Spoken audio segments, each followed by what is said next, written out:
Bien, muchas gracias, amados hermanos. Vamos a retomar la lección número 9.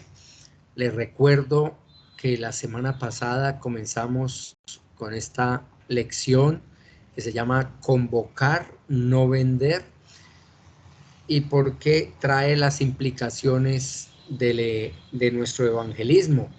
Y veíamos cómo Michael Lawrence dijo que somos embajadores de un mensaje de un rey, con un mensaje de un rey, no vendedores buscando consumidores, porque mucha gente toma el evangelismo como si estuviéramos ofertándole a la gente un producto, y nada más lejos que esa presunción. Y veíamos la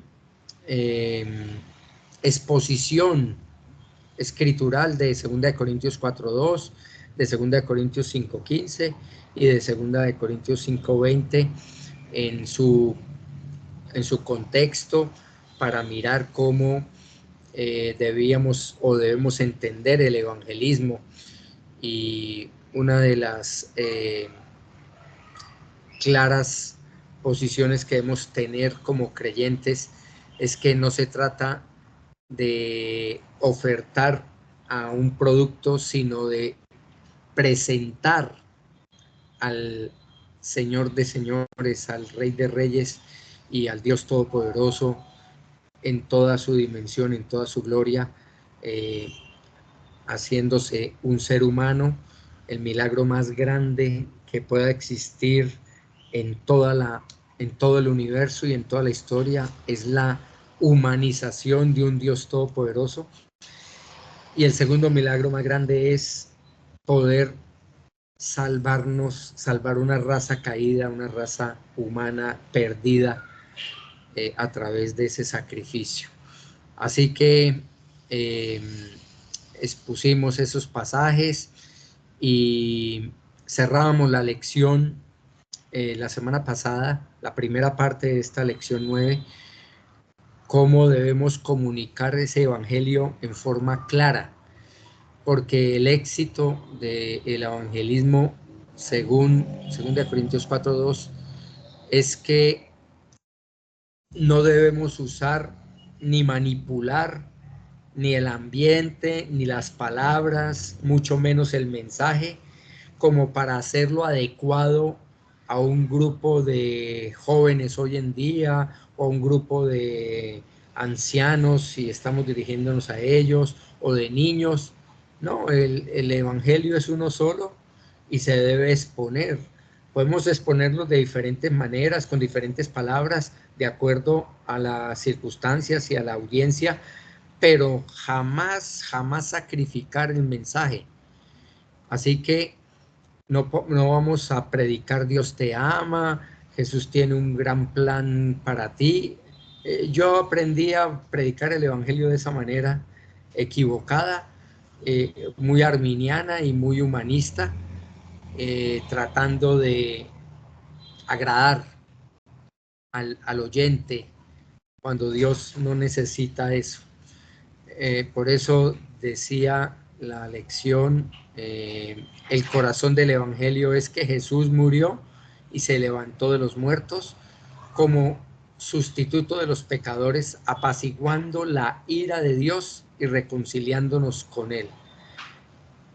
Cuando tenemos en cuenta el evangelio y lo tenemos en claro, o lo comunicamos claramente, pues no le vamos a ofrecer a la gente solución a sus necesidades para tenerlos contentos, sino le vamos a ofrecer o a mostrar la solución de su única y verdadera necesidad, porque es eterna, y es una salvación auténtica en Cristo Jesús por la fe en su obra de la cruz.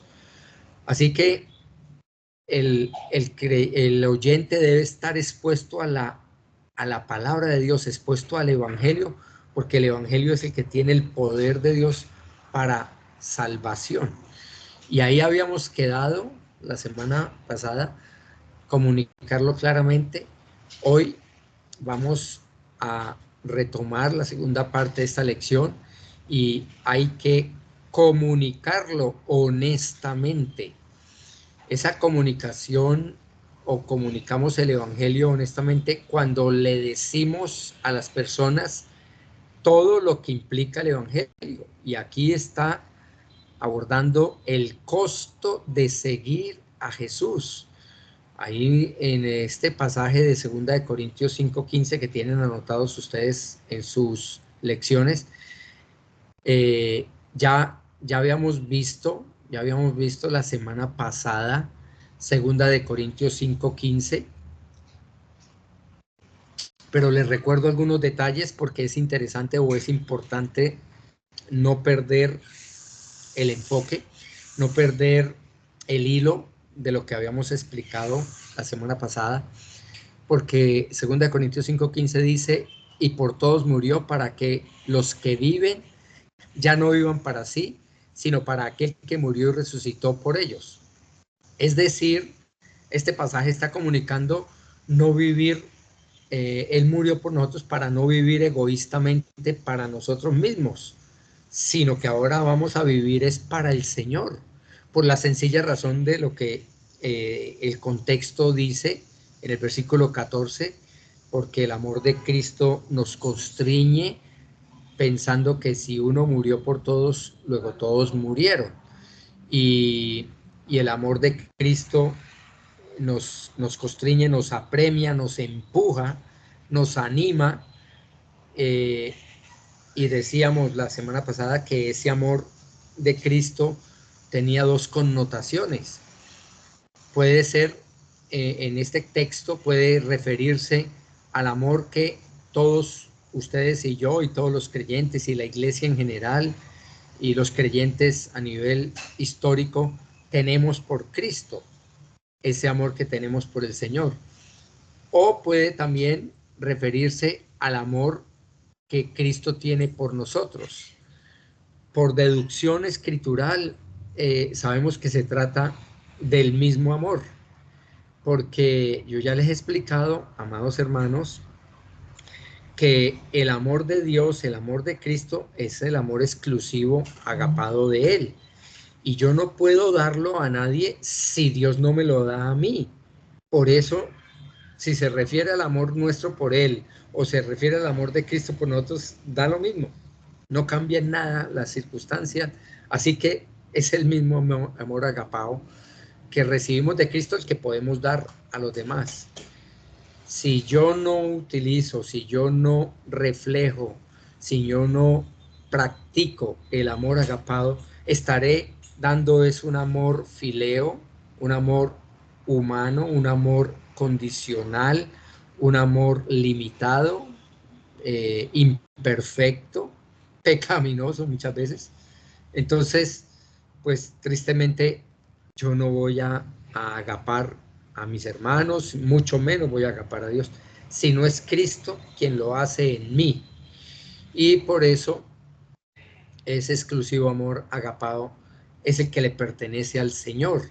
Y Pablo habla aquí en este pasaje de lo que Cristo ha hecho por él, ha hecho por su iglesia, por los creyentes, al morir en nuestro lugar, mostrando un amor absolutamente divino, un amor incondicional, perfecto, que inició Cristo y que Él mismo provoca en nosotros los creyentes tenerlo para compartirlo con los demás y con Él mismo, para proyectarlo también con el Señor mismo en agradecimiento y hacia los demás hermanos en la fe. Por eso veíamos 1 Juan 4, 7 al 12. Este es un amor que debe controlar nuestros deseos y nuestra naturaleza para tener esas relaciones con los demás, inundada de un amor exclusivo, un amor que no encuentra explicación. Es un amor único y real. Por eso Gálatas 2:20 nos dice que con Cristo estamos juntamente crucificados. Ya no vivimos nosotros, ya no vivo yo, mas vive Cristo en mí. Y lo que ahora vivo en la carne lo vivo en la fe del Hijo de Dios, el cual me amó y se entregó a sí mismo por mí. Ese amor eh, que yo tengo ya no es el mío porque yo ya estoy muerto. El amor que debe proyectarse en todo verdadero creyente es el amor de Cristo, porque ahora Cristo vive en mí. Cristo vive, su amor vive en mí, el amor del Espíritu Santo, el amor agapado, perfecto, incondicional de Dios, ya está sellándonos el corazón y dándonos la oportunidad de compartirlo con los demás, de vivirlo con los demás. Por eso, ya no vivimos para nosotros, ya no viven para nosotros egoístamente, sino vivimos para el Señor. Y decíamos también, referente a este pasaje, versículo 15 de 2 Corintios 5, que este amor únicamente lo pueden vivir los verdaderos creyentes, los que hayan tenido o experimentado una genuina conversión, una, una genuina o verdadera o real conversión. Y eso va a ser evidente. Eso se nota. El amor de Cristo, el amor de Dios, brota por los poros de un verdadero creyente. Por eso cuando tenemos hermanos difíciles, personas que a veces uno dice, pero ¿qué le pasa? Con caras amargas, con actitudes egoístas, con comportamientos, bueno, inexplicables. Uno llega a pensar, de verdad será una persona creyente, una persona salva? Porque no está mostrando el amor de Dios, el amor de Cristo, que debe ser natural en un nuevo nacido de nuevo. Y por eso Dios es el que convoca soberanamente a los creyentes para poder vivir realmente para Él. Y una de las características más importantes de un verdadero hijo de Dios es el amor, porque Dios es amor y eso es algo real. Así que este pasaje todo se resume en Marcos 8:35, cuando veíamos este pasaje la semana pasada, en conexión con esta noche. Marcos 8:35 dice, porque todo el que quiera salvar su vida, la perderá. Y todo el que pierda su vida por causa de mí y del Evangelio, la salvará. El, el Señor Jesucristo está colocando eh, un ejemplo claro y fiel de cómo se predica el Evangelio. Porque el Evangelio que le promete un camino de rosas, una prosperidad mayúscula, una exaltación del hombre, hermanos, ese no es el mensaje. El Señor Jesucristo aquí está declarando el costo de vivir para Él y de seguirlo a Él, de ya no vivir para nosotros, sino vivir para Él. Y el costo es perder la vida. Todo el que pierda su vida por causa de mí y del Evangelio, la salvará. Y este versículo se entiende mucho mejor cuando lo vemos en su debido contexto, y para eso tenemos que echar un versículo atrás para mirar. Dice Marcos 8:34, y llamando a la gente y a sus discípulos, les dijo, si alguno quiere venir en pos de mí, niéguese a sí mismo, tome su cruz y sígame. El salvar la vida, el perder la vida, el salvar la vida implica la cruz. Ahí está el contexto. El contexto está en la cruz.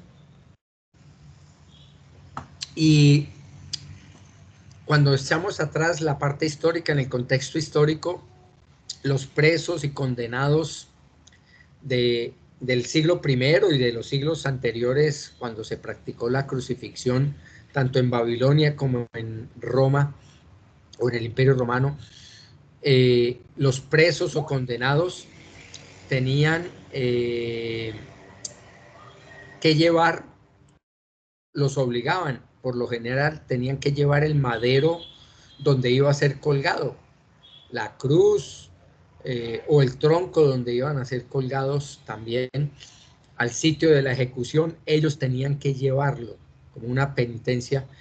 Y ustedes pueden ver ahí en Juan 19:17, dice Juan 19:17, hablando del Señor Jesucristo, y él cargando su cruz salió al lugar llamado la calavera, y en hebreo Gólgota. El Señor Jesucristo cargando su cruz, él propiamente cargó su cruz, aunque en los otros evangelios paralelos vemos cómo fue ayudado, le ayudó, le ayudaron a cargar la cruz por mandato de la Guardia Romana, pero básicamente el, el condenado tenía que llevar su propia cruz. Y Dios hace referencia a cada uno, al que quiera seguirlo a él. ¿Sí? Si alguien quiere venir en pos de mí, niéguese, o sea, muera a sí mismo y tome su cruz, o sea, lleve su propio madero, lleve su propio sacrificio para seguirlo a él. Así que el sufrimiento que le estaba esperando el Señor Jesucristo en Jerusalén, como él lo había predicho, él se lo dijo a los discípulos, esto establece una pauta en la experiencia de absolutamente todos los seguidores de Cristo. Hermanos, aquí no existe un camino de rosas para nadie. Aquí no hay el primer caso en la historia del cristianismo auténtico, no cristianismo falso, no falsas conversiones, no presuposiciones, no autoengaños, no. No existe un solo caso donde un creyente que haya sido salvo verdaderamente y no padezca de cualquier tipo de circunstancia y necesidad. Aún mucha gente puede decir, ay, pero pastor, hay gente que en la agonía recibe la salvación y se salva y tal. Sí, claro, pero igual está agonizando y está sufriendo. Entonces, a lo que me refiero es que este es un camino de dolor. El camino de Cristo es un camino de sufrimiento. Él lo predijo, es un precio de muerte. Ahí está claro, cuando él referencia a la cruz, es un precio de muerte. Por eso el Señor enseña que en el tiempo, en aquel tiempo, en ese tiempo presente, eh, la realidad era de humillación, y es lo mismo que debemos nosotros tener hoy en cuenta. El camino del verdadero cristianismo es de humildad o de humillación. Dice Mateo 8:20, dice, el Hijo del Hombre no tiene dónde recostar la cabeza. Imagínense ustedes que el Hijo de Dios, Dios hecho hombre, siendo el dueño del universo, siendo el creador y autor de todo lo que existe, de todas las galaxias y planetas, de todas las constelaciones, el dueño de la tierra y de los cielos, el dueño de los mares, el dueño de cada ser sobre este planeta, de cada elemento, y sin embargo no tenía dónde recostar su cabeza. Eso nos da pie para entender, hermanos, que este costo del cual estamos hablando esta noche implica que nosotros debemos predicar el Evangelio con todo y costo. Si yo adorno el Evangelio, le pongo florecitas y y confeti y trompeticas y estas cosas para hacerlo mejor, para aparentar mejor o más viable para la gente, no estoy siendo honesto, estoy siendo deshonesto y eso es pecado. El Señor Jesucristo no tuvo reparos en decir la verdad y ese era el precio que debían pagar los discípulos y es el precio que deben pagar todos los verdaderos creyentes. Por eso, este Marcos 8:35 dice, el que quiera salvar su vida la perderá, pero el que la pierda por causa de él, de Cristo, del Evangelio, la salvará. Ahí está una prueba, una evidencia clara de salvación auténtica.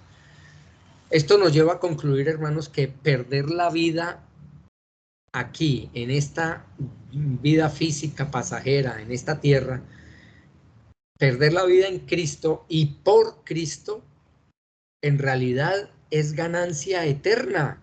Mucha gente dice, ay, tan fiel, tan sacrificado.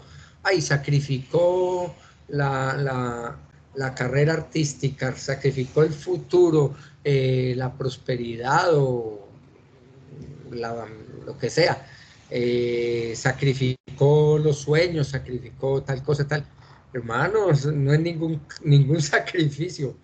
Puede verse como un sacrificio. Es una inversión, hermanos. Es una inversión eterna. Yo estoy invirtiendo en lo eterno, en lo verdadero, en lo que perdura. O sea, no son las palabras más adecuadas, pero es el gran negocio. Ese sí es el verdadero, mire, la verdadera prosperidad. Por muchos años nosotros pagamos un precio alto con mi esposa y aún mis hijos también sufrieron las circunstancias económicas duras, las pruebas y las necesidades. Y mucha gente pensaba, uy, la prueba, las circunstancias, la necesidad. Pero delante de Dios les digo, jamás pensé que eso era por un castigo, no. Es algo real, algo sincero, que uno paga el precio que sea cuando uno descubre la maravillosa ganancia de Cristo. Uno pensaba, y yo pensaba con mi llamado misionero y pastoral y todo, tener algún día un negocio donde uno tuviera una libertad financiera. La libertad financiera es un tema que cobija a mucha gente y mucha gente quiere tener esa libertad financiera. ¿Y saben cómo se llama la libertad financiera después de tantos años, después de 25 años de, de pagar un precio alto? La libertad financiera es Cristo, porque Él es el dueño de todo. Entonces, hermano, no estemos tratando de soñar en esas cosas, en el buen negocio, en la prosperidad. Hermano, Él es el dueño de todo. Él es nuestra libertad financiera y vale la pena porque esa es la mejor inversión, hermanos. Ustedes inviertan aquí en la bolsa y ustedes inviertan en el petróleo, inviertan en la banca, inviertan en negocios, en tierras, en posesiones, inviertan en todo eso y al final se van a dar cuenta que eso es una pérdida. Eso es invertir en el Titanic, hermanos, eso es invertir. No digo yo que no podamos tener propiedades, no, sino que no pongamos nuestra esperanza en eso. Sí, tenemos, gracias a Dios, que tengamos, ojalá todos los hermanos disfrutáramos de techo propio, un negocio, claro que sí, una empresa, claro que sí, pero no para ser felices y tener la esperanza en estas cosas. Nuestra felicidad, nuestra prosperidad eterna es Cristo. Así que, es más, lo que nos lleva a concluir en este asunto de la ganancia eterna, lo explica Cristo ahí en Marcos 8:37, cuando dice, ¿qué recompensa dará el hombre por su alma? Hermano, esto es que no se le puede dar al alma ningún valor monetario o material. Jesús aquí está aludiendo al Salmo 49, cuando dice, el Salmo 49:7 en adelante dice, ninguno de ellos podrá en manera alguna redimir al hermano, ni dar a Dios su rescate, porque la redención de su vida es de gran precio y no se logrará jamás, para que viva en adelante para siempre y nunca más y nunca vea corrupción. Él estaba citando literalmente el Salmo 49 cuando dijo, ¿qué recompensa dará el hombre por su alma? No se puede. Es un valor eterno. Es vida eterna o muerte eterna. El valor eterno de un alma es impagable. Solo Dios pudo pagarlo por ustedes y por mí. A pesar de lo costoso que puede ser preservar nuestra vida como discípulos de Jesús, pagar el precio que nos toque pagar, las consecuencias y el costo de ser avergonzados son infinita y eternamente peores que el precio que tengamos que pagar en esta vida, hermanos. Sinceramente les digo, no importa el dolor, la prueba, la enfermedad, la necesidad, no importa lo que tengamos que pagar. Eso no se compara con la vergüenza eterna e infinita. Eso sí es terrible, eso sí es espantoso. Por eso no solo es morir a nuestros propios deseos, a nuestros sueños, a nuestros anhelos, a la grandeza, a la fama, al poder, al dinero, al reconocimiento, no, sino también hay que morir a nuestras prioridades. Miren lo que dice, dando la misma idea y confrontando las escrituras, aquí ya en otro contexto, pero utiliza la misma expresión, el mismo Señor Jesucristo, ahí en Mateo 10:37 al 39 dice, el que ama a padre o a madre más que a mí, no es digno de mí. El que ama a hijo o a hija más que a mí, no es digno de mí. Y el que no toma su cruz, fíjense la misma idea, el que no toma su cruz y sigue en pos de mí, no es digno de mí. El que haya su vida la perderá, y el que pierda su vida por causa de mí, la hallará. Muchos hermanos tristemente le dan una preponderancia mayor a su familia, tienen su mamita, su papito vivos y tal, y está bien que los honremos, pero no son mayores que la familia en Cristo, no son mayores que el Señor Jesucristo y que la iglesia. Pero no, es mi deseo tal. Bueno, hermanos, no hemos entendido que seguir a Cristo implica también el cambio de prioridades y en este caso prioridades familiares. En este caso el Señor Jesucristo pone de la misma idea en el contexto de las prioridades. Pero morir a nosotros también es priorizar el amor, el amor de Dios por encima del amor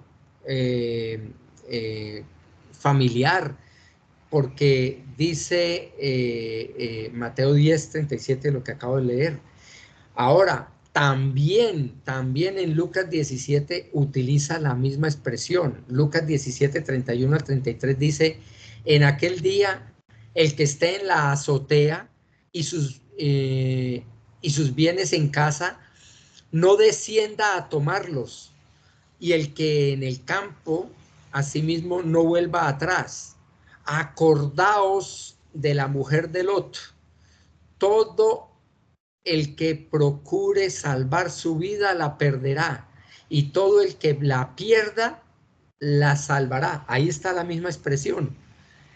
Y está en el contexto de morir a las ambiciones materiales, a las ambiciones económicas, físicas, no solamente al amor familiar, a las relaciones en cuanto a prioridad, sino también morir a los deseos de ser, de la grandeza material, de la realización material. Pero fuera de esto también morir a nosotros mismos lo referenció el Señor en Juan 12:24 al 26. Juan 12:24 al 26 dice, de cierto os digo que si el grano de trigo no cae en la tierra y muere, queda solo, pero si muere lleva mucho fruto, y el que ama su vida la perderá, y el que aborrece su vida en este mundo, para vida eterna la guardará. Ahí está la misma idea. Si alguno me sirve, sígame, y donde yo estuviere, allí también estará mi servidor. Si alguno me sirviere, mi Padre le honrará. Morir a nosotros mismos también está en el área del servicio. Es convertirnos en siervos del Señor, no seguir siendo siervos de este mundo. Sí, ay, yo quiero libertad. Bueno, esclavícese a Cristo, hermano. La verdadera libertad es la esclavitud en Cristo. Increíble, increíble las analogías de Cristo y las paradojas. Esto es paradójico, cómo para yo ser libre tengo que ser esclavo de Cristo. Es algo maravilloso, es el amor verdadero. Vale la pena esa esclavitud. Por eso ahí dice en sus lecciones, cuando no le hablamos a las personas acerca del costo, sino que le ofrecemos beneficios acerca de sus necesidades más sentidas, los preparamos para el fracaso. Cuando vengan las pruebas y el sufrimiento, cuando venga la enfermedad, la rebeldía de los hijos, la crisis económica, la acepción de personas, cuando vengan las a veces quiebras económicas, a veces pérdidas familiares, pérdidas sentimentales y emocionales, bueno, cualquier tipo de prueba, necesidad, de dolor. La persona que se le ha dicho, no, el evangelio es, mejor dicho, colorín colorado, este cuento es acabado y vivieron felices y comieron perdices. Como ya les había dicho, eso no es cierto, eso es mentira. Las conversiones verdaderas, dice ahí sus notas, las conversiones verdaderas caracterizadas por el arrepentimiento sincero, soportan el sufrimiento. Vale la pena pagar el precio, y si no lo paga es que nunca fue convertido. Es una evidencia de salvación. Atesoran a Cristo y no simplemente sus beneficios. Los hombres de Dios que han perdido todo por llevar el evangelio, por ejemplo, ahí está el caso de Adoniram Hudson, no arriesgarían su vida si pensaran solo en los beneficios del evangelio. Y ahí está una referencia escritural de 2 de Corintios 4:17, que les digo lo que dice este pasaje. 2 de Corintios 4:17 dice, porque esta leve tribulación momentánea produce en nosotros un cada vez más excelente y eterno peso de gloria. En la Biblia de las Américas, esta tribulación, leve tribulación momentánea, lo llama aflicción leve y pasajera. Es un eufemismo.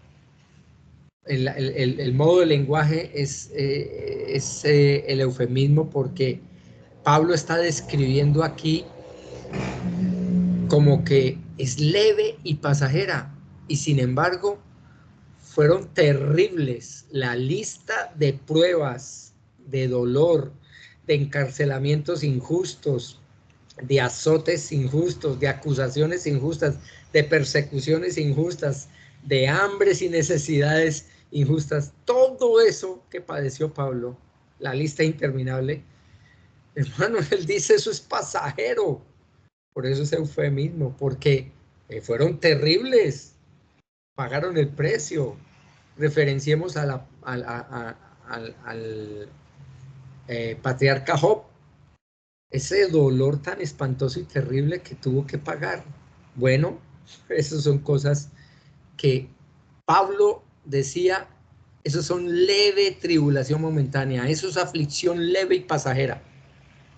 Describe las aflicciones de toda su vida como pasajeras, para establecer un contraste marcado con la eternidad, con esa bendición eterna que nos espera a los verdaderos creyentes.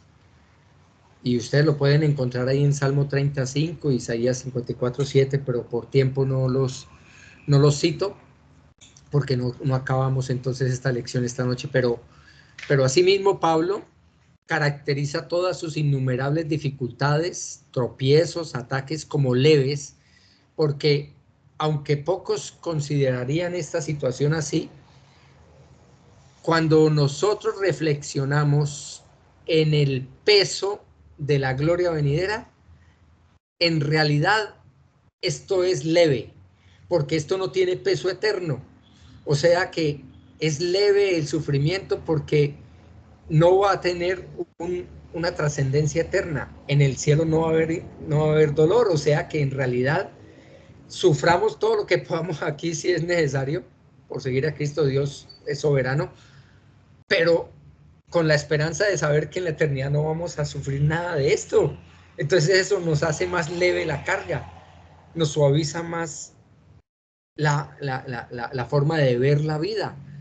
Esas son liviandades, estos sufrimientos, estas tribulaciones son pasajeras, son pasajeros. Entonces, cuando vemos el peso de gloria, la gloria venidera, no se puede comparar con cualquier tipo de miseria presente, cualquier tipo de necesidad presente. No, son incomparables, no tienen cómo compararse. Estas dificultades lo que están haciendo, hermanos, es preparándonos para una gran recompensa para los creyentes fieles.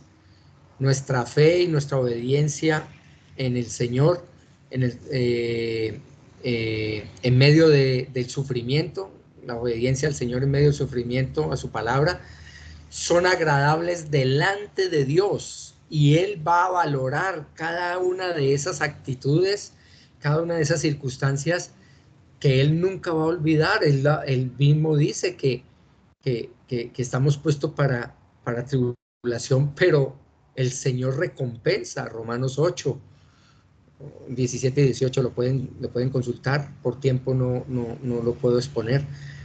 Primera de Pedro 1, 6 y 7, hermanos, es que somos privilegiados.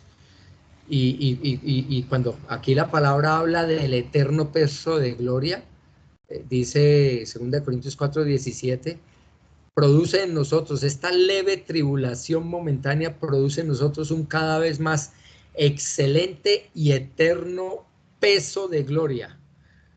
Yo les he compartido y les digo a mis hermanos en los discipulados diferentes que en la eternidad la diferenciación entre creyente y creyente va a ser en gloria. No va a ser en que sea más grande, más chiquito, que va a estar en primera fila o en última fila al lado de Cristo, nada de eso, no. Es en satisfacción, en gloria, en reflejo de gloria de Dios. Y por supuesto, este pasaje lo afirma, es un eterno peso de gloria. Luchemos por las cosas invisibles y eternas que Dios promete, porque aunque aquí no se vean y aunque aquí uno no sienta ese peso con nuestro dolor, nuestros sacrificios y estas cosas, no vemos todavía el resultado. Por fe sabemos que van a pesar en la eternidad, van a tener mayor grado y peso de gloria, como la viuda pobre. El peso de gloria de ser referenciada por los siglos que la iglesia ha estado en la tierra como un ejemplo de desprendimiento, de sacrificio. Esa viuda va a tener un brillo increíble, mucho más que creyentes, que hasta pastores y líderes dedicados, porque realmente cuando nosotros tenemos un eterno peso de gloria, vamos a disfrutarlo es en la eternidad, pero lo haremos es por fe, y por eso somos llevados por el amor de Cristo, nos constriñe para hacer lo que sea necesario hacer por la causa del Señor. Así que las aflicciones en esta vida solo son leves e insignificantes comparadas con la gloria importante y significativa que nosotros disfrutaremos para siempre en la eternidad. Y fuera de eso, estas leves tribulaciones nos están preparando para esa gloria, en esa providencia de Dios. Vamos a valorar, mejor dicho, increíble. Mucha gente aquí no se consagra al Señor, no sacrifica el paseo, no sacrifica el cumpleaños, no sacrifica el sueño, no sacrifica por la causa de Cristo porque no comprende, no entiende el peso de gloria. Por eso yo les insisto, hermanos, cada acto que hagamos va a tener un peso de gloria.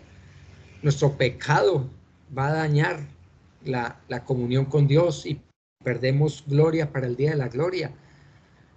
Nuestras faltas de asistencia congregacional, nuestra falta de credibilidad, de fe en las promesas de Dios, nuestra falta de consagración, nuestra falta de lectura, nuestra falta de alabanza, de adoración, eso va a marcar diferencia, hermanos. Eso va a marcar diferencia. Ahora, no solamente debemos predicar el evangelio honestamente, sino hay que también comunicarlo urgentemente. El evangelio requiere una respuesta pronta, dice sus notas, ya que la vida y la muerte están en juego. En otras palabras, el evangelio no se expone para que la gente opine acerca de él, sino para que responda urgentemente a él. La cultura posmoderna trata de mostrar un mensaje lo más ligero posible, hablando de tener un determinado estilo de vida, y no quiere hablar de la vida y de la muerte.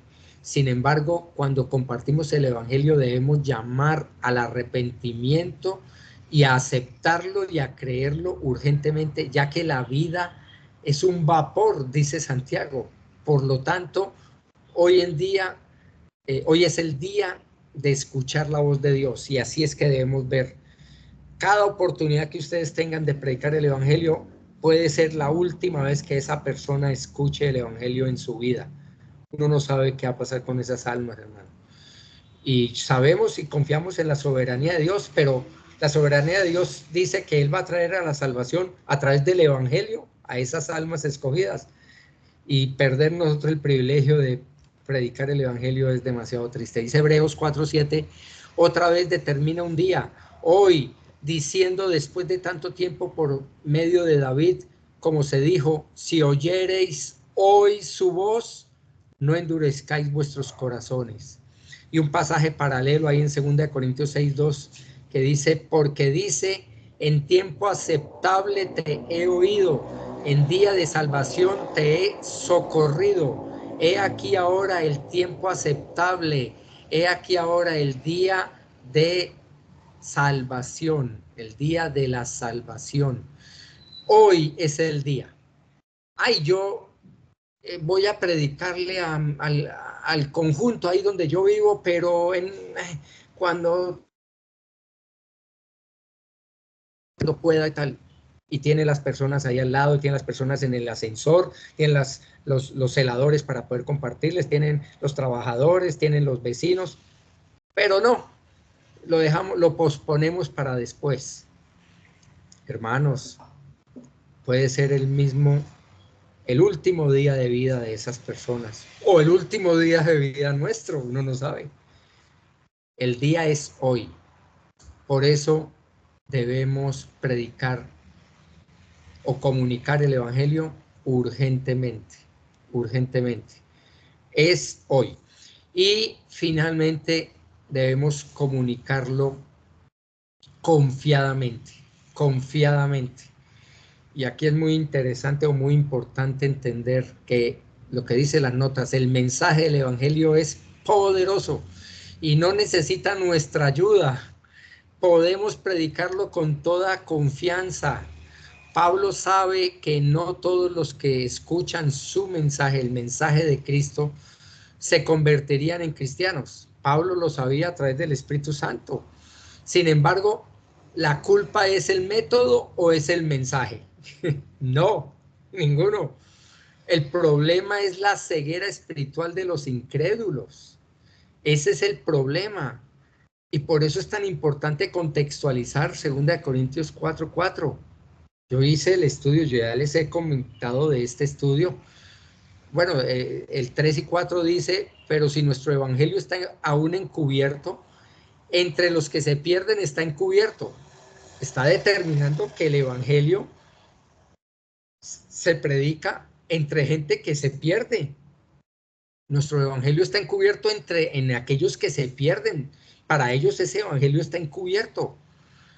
Dice el 4:4, en los cuales el Dios de este siglo cegó el entendimiento de los incrédulos para que no les resplandezca la luz del evangelio de la gloria de Cristo, el cual es la imagen de Dios.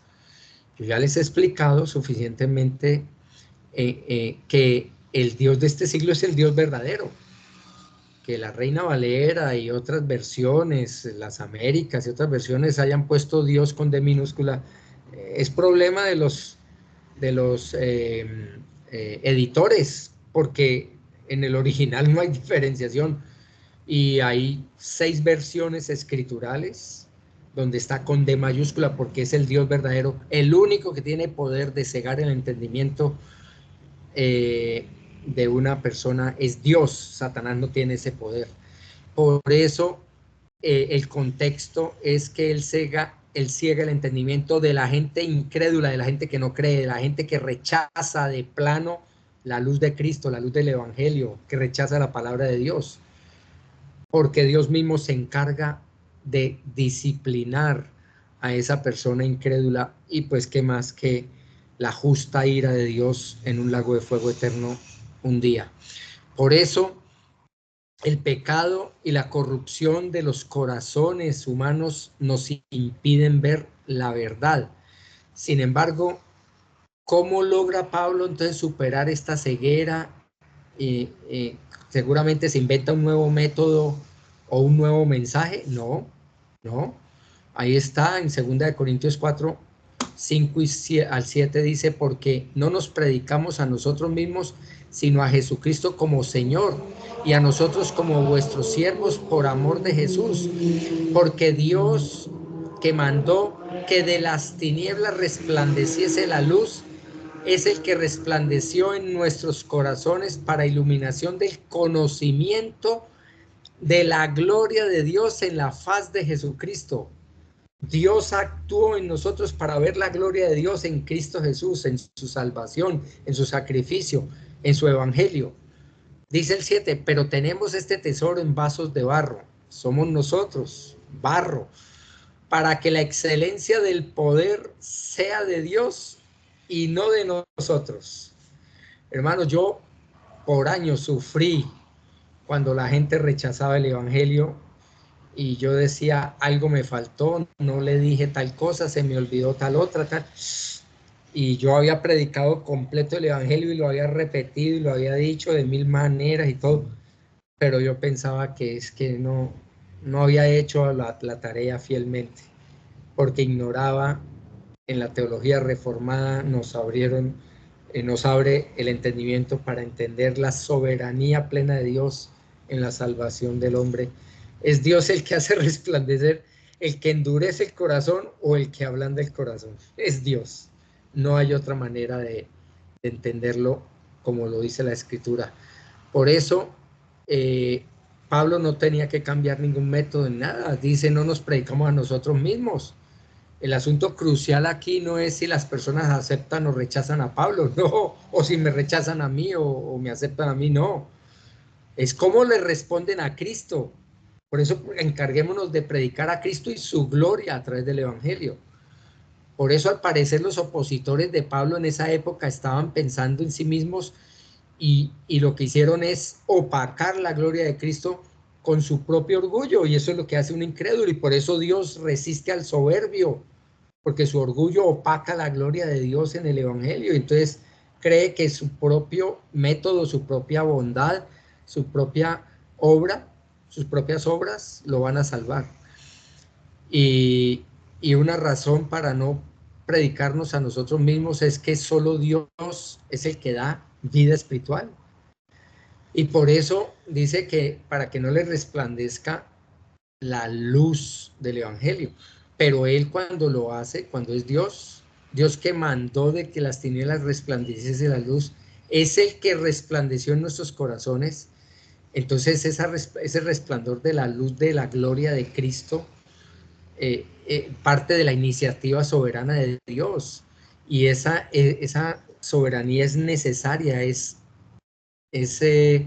indispensable. Si Dios no actúa, nadie podría ser salvo. Nadie podría aceptar el mensaje del Evangelio.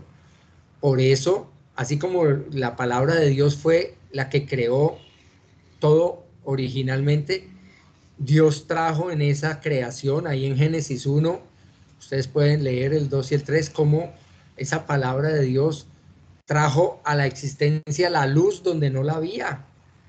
Es la palabra creativa que da vida espiritual y entendimiento del Evangelio, donde antes no existe, en un incrédulo.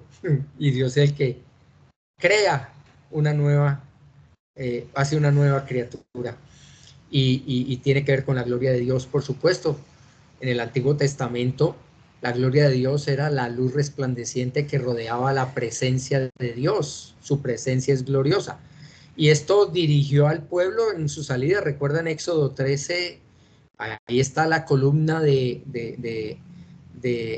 nube de día y la columna de fuego de noche. Esa era la gloria de Dios acompañándolos. Y más adelante esa gloria llenó el templo en Éxodo 33. Y luego el templo de Salomón en Primero de Reyes 8. Y también en la época de Ezequiel. La gloria de Dios se alejó por los pecados del pueblo ahí en Ezequiel 10 en adelante, 10 y capítulo 11 de Ezequiel. Así que esta gloria que se apartó de Israel por el pecado del pueblo escogido, regresó con Jesucristo, regresó con el Señor, se hizo carne y habitó entre nosotros para mostrarnos su gloria. Dice Juan, y vimos su gloria, gloria como del unigénito del Padre, en Juan 1:14. Así que en contraste con el rostro de Moisés, el cual reflejaba la gloria, y esa gloria con el tiempo se desvaneció. Así que esa gloria de Dios ahora hoy brilla para siempre en la faz de Jesucristo. Por eso es que les insisto, hermanos, que tiene que ser Cristo el que viva su vida en mí. Porque si no, no vamos a reflejar ninguna gloria de Dios, sino la propia gloria que es egoísta y es pagana y es mundana. Es un tesoro que llevamos, que nosotros cargamos, porque somos los vasos de barro. Ese ministerio del Evangelio debe estar acompañado de todo el poder del Espíritu Santo en este nuevo pacto, para que nuestra naturaleza humana débil no apoque o no dañe, no limite la luz del Evangelio. Nosotros estamos limitados en nuestros cuerpos físicos, somos vasos de barro que estamos en contraste marcado con la gloria del Evangelio del Señor, porque el único valioso en mí es su gloria, es Cristo en mí, y es la forma en que Dios obra a través de los que somos débiles e insignificantes ante los ojos del mundo, pero valiosos para el Señor, gracias a Dios. Por eso debe ser el poder de Dios, que la gloria sea para Él. Es la gloria para Cristo, la gloria para Dios es un tema característico del Nuevo Testamento, y el interés de Pablo y a través del Espíritu Santo es que siempre demos la gloria a Dios y no a nosotros. Por eso la última parte, el cierre de esta lección dice: el mismo Dios que creó la luz física con una palabra, hace que brille su luz en las tinieblas de la incredulidad con una palabra. Pablo puede proclamar el Evangelio con confianza porque sabe que Dios puede crear vida en la muerte y luz en las tinieblas. Esa es la realidad. Muy bien, hermanos,